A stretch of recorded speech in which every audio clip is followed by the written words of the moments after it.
안녕하세요 여러분, 반갑습니다. 건강보험 이론및 실무2의 고유희입니다. 자, 오늘 공부할 게 무엇일까요?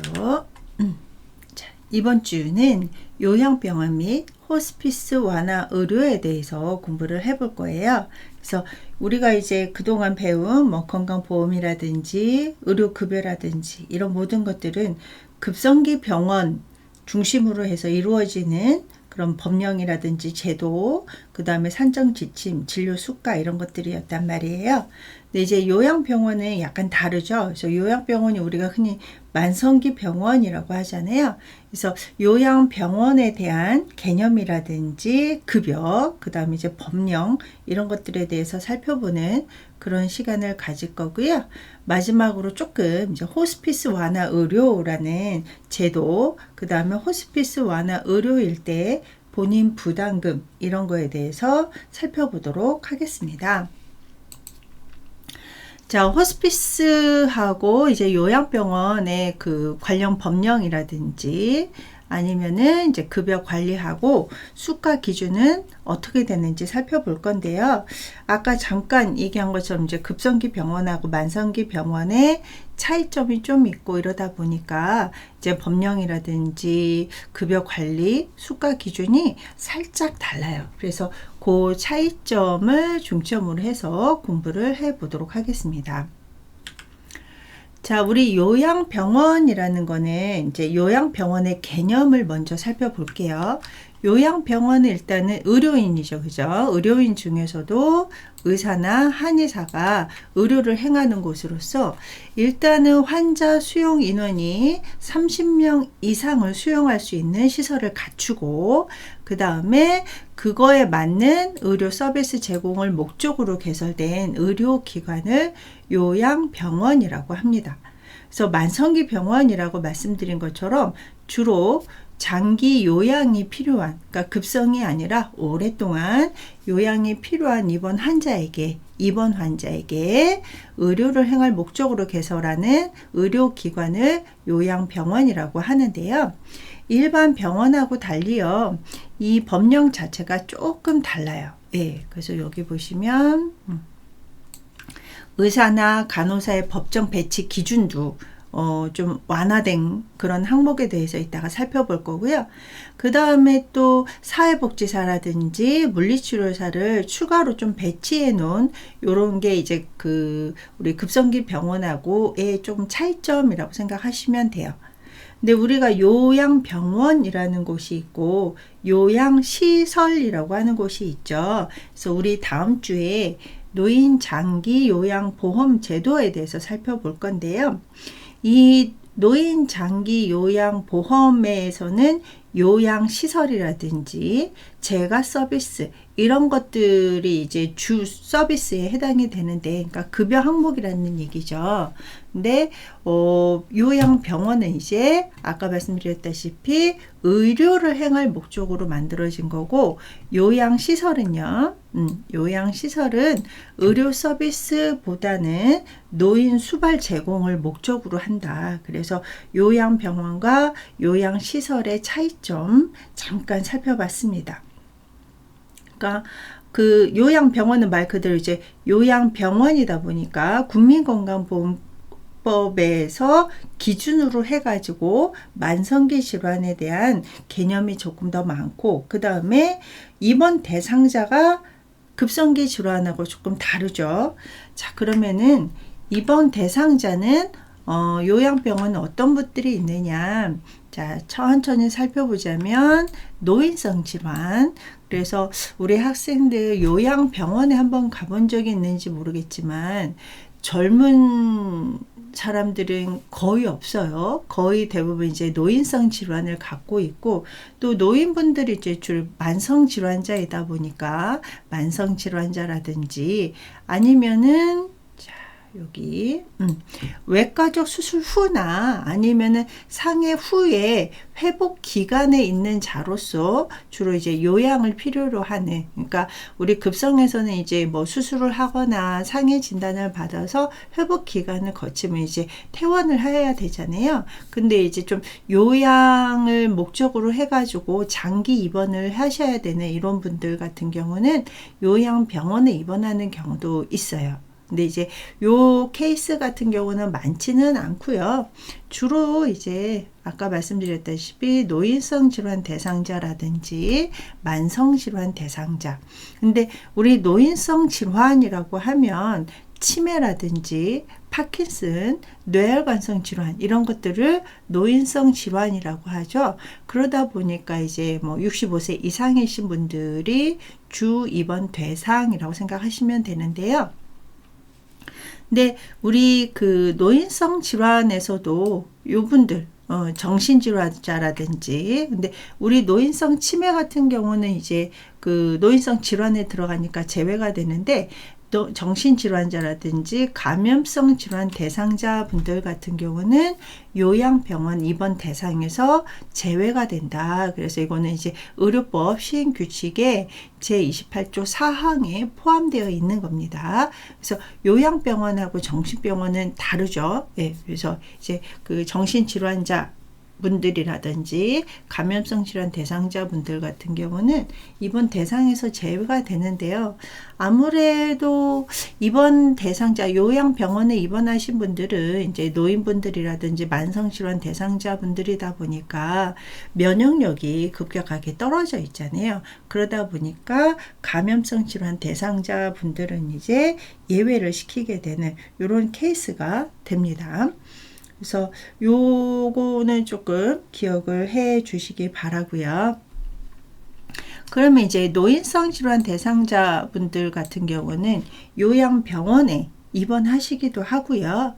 그 다음에 요양시설에 입소하시기도 하죠. 그래서 이 요양시설 같은 경우는 이제 노인장기요양보험법에 의하면 이제 요양시설이라는 곳이 있고, 노인공동생활가정이라든지 노인요양공동생활가정 이런 식으로 이제 그 대상자의 수에 따라서 달라집니다. 그래서 노인성 질환 대상자분들은 이제 만성 질환 대상자 플러스 해가지고 이제 요양병원이나 요양시설에 입소하시게 되죠. 자, 그러면 이제 요양병원에 관련 법령에서 이 건강보험의 시행령에 따라 가지고 우리가 이제 그 점수당 단가를 정해지게 되는데요.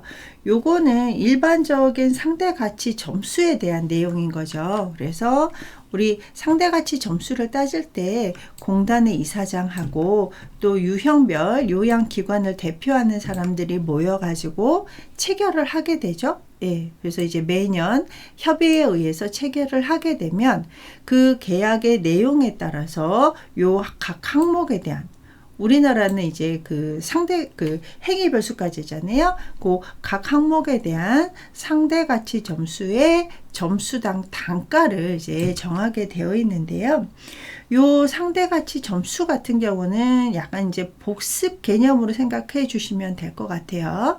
그래서 요 상대 가치 점수는 요양급여에 드는 이런 시간이라든지 노력에 해당하는 업무량, 그리고 인력이나 시설 장비에 따른 자원의 양, 그 다음에 요양급여의 위험도라든지 요양급여에 따른 사회적 편익, 이런 모든 것들을 다 포함을 해서 고려를 해서 상대적으로 점수를 나타낸 것을 우리가 상대가치 점수라고 하는데요. 이 상대가치 점수 같은 경우는 복지부 장관이 심의위원회의 심의 의결을 다 거쳐가지고 보건복지부령에 따라서 고시를 하게 되죠. 그래서 매년 이제 그 상대가치 점수는 국민건강보험 홈페이지에 들어가면, 공단 홈페이지에 들어가면은 고시된 내용에 따라서 우리가 상대가치 점수의 점수당 단가를 확인을 하실 수가 있습니다. 자, 근데 이게 이제 기본적인 상대가치 점수의 점수당 단가인데요. 자, 우리 요양병원 같은 경우는요, 요렇게 요양급여의 상대가치 점수를 산정을 할 수가 있는데, 의료법 제3조 제2항의 라목에 따른 요양병원, 그래서 우리가 이제 의료기관에서 이 요양병원에서 입원 진료를 받는 경우에는요, 해당 진료에 필요한 각 항목의 점수, 그리고 약제나 치료제의 비용을 합산해 가지고 이 증세를 경중도의 구분에 따라서, 그래가지고 우리 이제 뒤에서 그 환자 평가표에 대해서 볼 건데요. 그 환자 평가표에 따라 가지고 환자군을 5개 군으로 나눠요. 저 뒤에서 한 번 더 말씀드릴게요. 5개 군으로 나눠 가지고 이거를 이제 합산을 해서 이제 1단계부터 5단계 이렇게 해서 이제 경중도의 구분을 따라 가지고 1일당 상대가치 점수로 산정할 수 있다. 그래서 우리 이제 앞에서 얘기한 것처럼 상대가치 점수를 이제 매년 그 업무량, 자원의 양, 뭐 사회적 편익 이런 것들을 그러니까 다 고려를 해가지고 상대가치 점수당 단가가 매겨지잖아요. 그래서 우리는 보통 기본적으로 급성기 병원은 그 행위별 수가제에 따라서 금액이 달라지는데, 이 요양병원 같은 경우는 요양병원이라고는 이제 의료기관 같은 경우는 지금처럼 경중도에 따라 가지고 1일당 상대가치 점수를 산정한다. 그러니까 우리는 이제 그 1일당 정액제로 할 수 있다라는 얘기인데요. 다시 한번 살펴보면요. 자, 보시면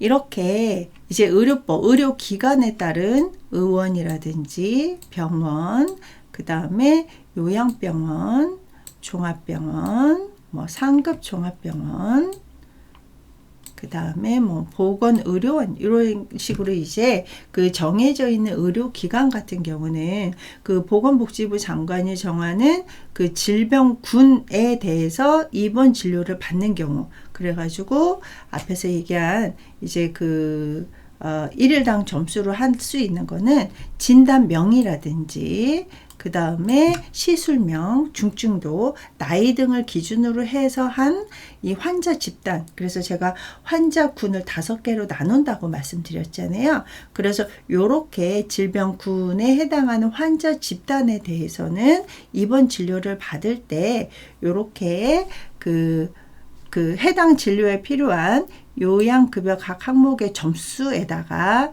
약제, 치료 재료의 비용을 포괄해가지고 입원 건당, 여기 보시면, 그러니까 입원 건당, 그러니까 1일당이라는 생각을 하시면 돼요. 그래서 입원 건당 하나의 상대가치 점수로 산정할 수 있다. 그러니까 원래는 이제 행위별 수가제이지만 요양병원에서 해당하는 요 환자 집단으로 분류된 질병군은 이렇게 건당으로 산정할 수 있다라는 것이 일반 병원하고 요양병원의 가장 큰 차이점이라고 생각을 하시면 되겠습니다. 그러니까 우리가 그 심사 청구를 할 때 가장 큰 차이점인 거죠. 자, 그 다음에 그 요양병원도 본인 일부 부담금이 이제 존재를 하게 되겠죠. 그래서 요 가입자 또는 피부양자는 요양급여 비용 중에 각 항목에 하는 이제 어느 하나에 해당하는 금액 같은 경우는 이제 본인 부담금으로 이제 부담을 해야 되는데요. 여기 보시면 이제 외래 같은 경우는 이제 100원 미만은 제외를 하는데, 입원 진료 같은 경우는요, 100원 미만도 이제 10원 단위로 해서 4,4,5입을 하게 되는 이런 그 본인 부담금 제도가 있고요. 자, 그 다음에 입원 진료라든지 아니면 이제 요양급여를 받은 경우에는 이제 각 구분에 따라 가지고 이렇게 계산한 금액에 따라서 달라지는데요.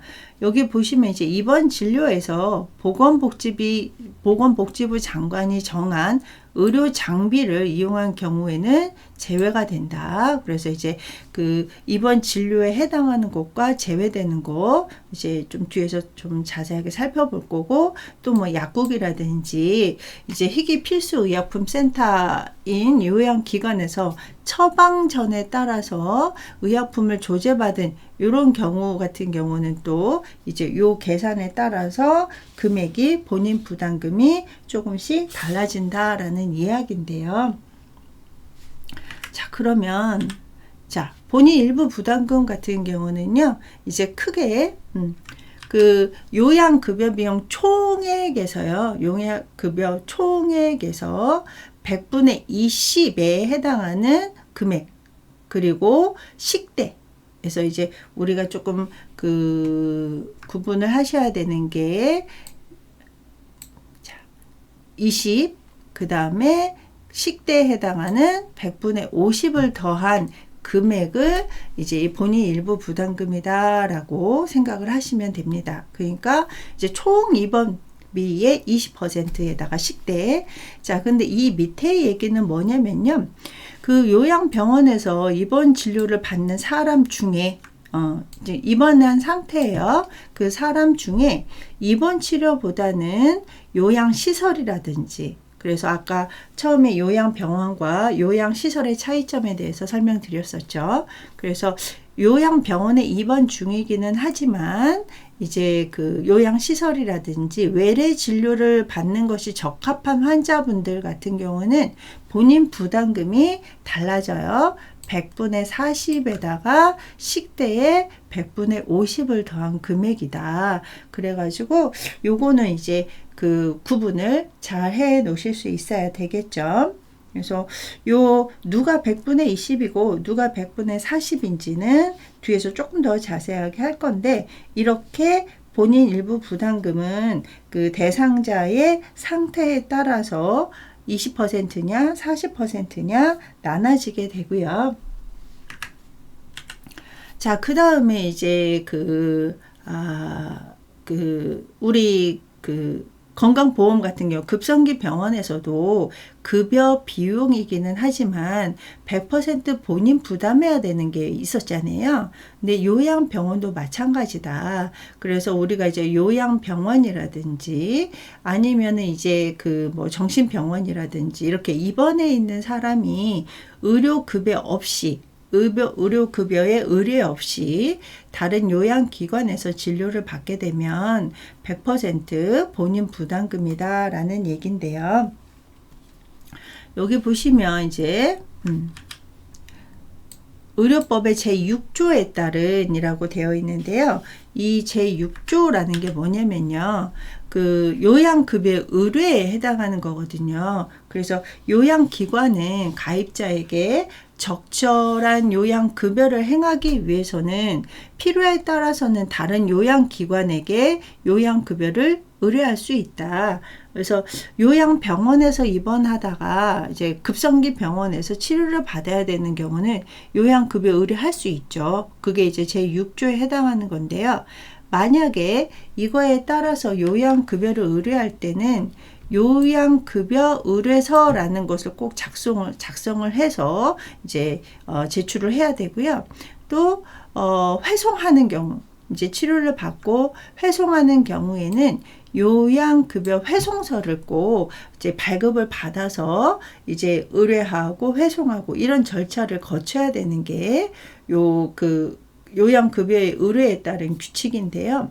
만약에 이제 이게 안 된다면 앞에서 얘기한 것처럼 100대 100으로 100% 본인이 부담을 해야 된다라는 이야기죠. 그래서 우리가 만약에 요양병원에, 우리 학생들이 이제 나중에 요양병원에 취업을 하게 됐을 때 급성기 병원으로 환자를 이제 후송을 해야 된다라고 하면 꼭 요양급여 의뢰서가 발급이 되어 있는지 확인을 할 수 있어야 되고요. 회송할 때는 요양급여 회송서를 발급받아 왔는지 이런 것들을 확인을 꼭 할 수 있어야 된다라는 이야기입니다.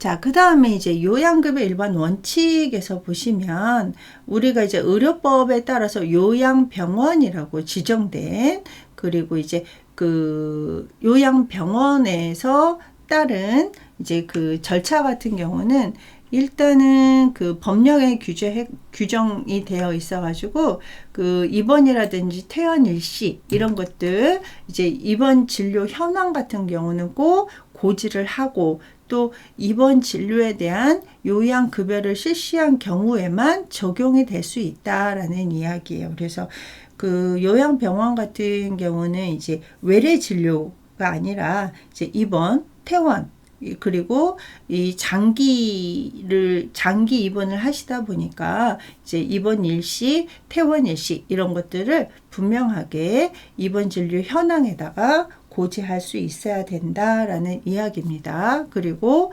이 요양병원의 급여는 입원 진료에 대한 요양급여를 실시한 경우에 적용이 된다라는 거죠. 자, 그 다음에 이제 요양병원의 진료 수가, 그 다음에 산정 지침에 대해서 살펴볼 건데요. 우리 환자 군별 상대가치 점수에 따라서 그 달라진다. 점수당 단가에 따라서 달라진다. 그런데 요양병원은 입원일당 정액으로 한다라고 앞에서 말씀드렸잖아요. 그래서 이제 요양병원은 정액 수가에 따라서 하게 되는데요. 요 정액 수가 같은 경우는 이제 여기 보시면 제45조 3항에 따라서, 그러니까 이거는 이제 그 요양기관 현황에 대한 신고가 되어 있는 상태. 그래서 요양기관에 그 요양병원이다라고 신고가 되어 있고, 또 환자, 입원 환자 신고되어 있잖아요. 그 금액에 따라서 이제 점수당 단가를 곱한 금액하고, 그 다음에 앞에서 얘기한 것처럼 약제나 치료 재료 금액을 합해 가지고 계산을 하게 되는데요. 입원 환자 같은 경우는 10원 미만은 4452부로 해 가지고 요 상대가치 점수를 산정을 해서 그 입원 일일당 정액 수가가 결정이 되는 겁니다. 자, 그러면 요양병원은 정액 수가를 정해지는데, 우리가 이제 정액 수가를 적용하는 기간이 있고, 또 정액 수가를 적용하지 않는 기간이 있단 말이에요. 그래서 그거를 이제 정액 수가 기간, 아니면 이제 특정 항목에 해당하는 것들은 정액 수가에 포함되지 않는 것들이 있는데요. 우리 그러면 요거 한번 볼까요? 정액 수가에 포함되지 않는 항목 같은 경우는 어떤 것들이 있는지. 그래서 보시면 이제 가장 먼저 식대, 그 다음에 이제 뭐 CT나 MRI 같은 경우도 요 정액 수가에 안 들어가고요. 그 다음에 이제 전문 재활 치료라든지, 우리 요양병원에는 이제 만성기 질환 분들이 이제 입원하신다라고 말씀드렸잖아요. 그래서 만성 질환자 중에 또 만성 신부전 환자분들 같은 경우는 혈액 투석을 하시게 되죠. 그래서 뭐 혈액 투석이라든지 혈액 투석액이라든지 복막 투석을 했을 때 복막 투석액이라든지 이런 것들은 이제 정액 수가에 안 포함이 된다. 자, 그리고 우리 트랜스퓨전, 뭐 전열이라든지 혈액순환 제제 같은 경우도 이제 제외가 되는 거고요. 또 우리 이제 기본적으로 비급여에 해당하는 것들이라든지, 아니면은 이제 그 상환금액 표의 비급여 목록에 해당하는 거라든지, 아니면은 여기 보시면 환자를 진료하는 중에 뭐 예를 들어서 우리 그 요양병원의 인력이라든지 시설 장비가 갖추어지지 않거나 부득이한 사유로 인해 가지고 다른 병원으로 이제 의뢰한 경우, 그래서 아까 요양급여 의뢰서에 의해서 이제 그 병원으로 이제 갔다가 다시 회송했다가 이렇게 할 수 있다라고 말씀드렸잖아요. 그럴 때 발생한 행위별 수가제라든지 약제 치료 재료 이런 것들은 이제 그 특정 항목에 들어가게 되는 거고요. 그 다음에 여기 보시면 선별급여 지정 및 실시 등에 관한 기준이라고 해가지고 우리 앞에서 선별급여 잠깐 배웠었죠. 그래서 원래 우리 그냥 보험급여 같은 경우는 보편 타당해야 되는데 그 보편 타당하지는 않지만 환자를 위해서 평가한 후에 선별적으로 급여 항목에 포함되는 것들이 있잖아요. 그런 것 같은 경우는 이제 그 선별급여 본인 부담률이 있거든요. 그래서 그 선별급여 본인 부담률에 해당하는 행위나 치료 재료대 같은 경우는 이렇게 특정 항목에 들어간다. 그래서 우리가 이제 요양병원 하면 일일당 정액수가 이렇게 해가지고 모든 환자한테 그 똑같은 금액을 받는 거는 아닙니다. 그래서 환자군별로도 이렇게 그 달라지게 되고요. 그 다음에 또 특정 항목에 해당하는 것들은 또 요 정액수가에 들어가지 않는다. 요거 조금 기억을 해 주시기 바라고요. 자, 그 다음에 이제 정액 수가는 일일당으로 산정을 한다라고 이제 말씀드렸잖아요. 그럼 이제 이 일일당에 해당하는 것들, 그리고 별도로 산정해야 되는 것들에 대해서 잠깐 살펴보도록 하겠습니다.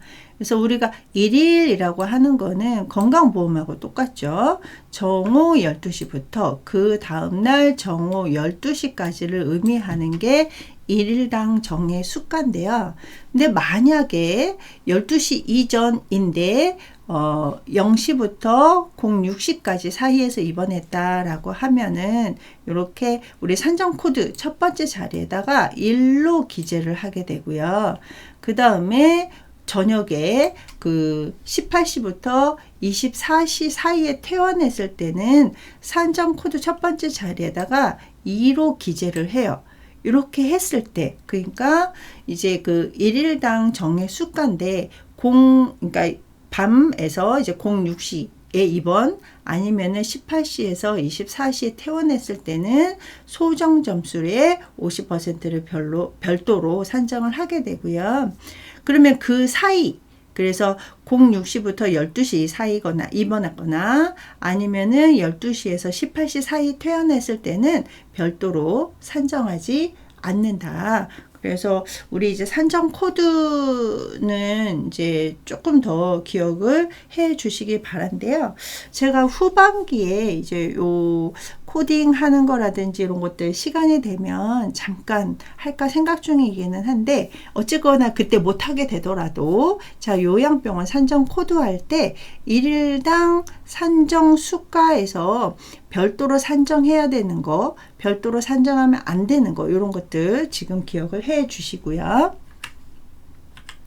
자, 그 다음에 우리 정액수가 입원 기간에 따라서 이제 산정 점수가 조금씩 달라지게 되는데요.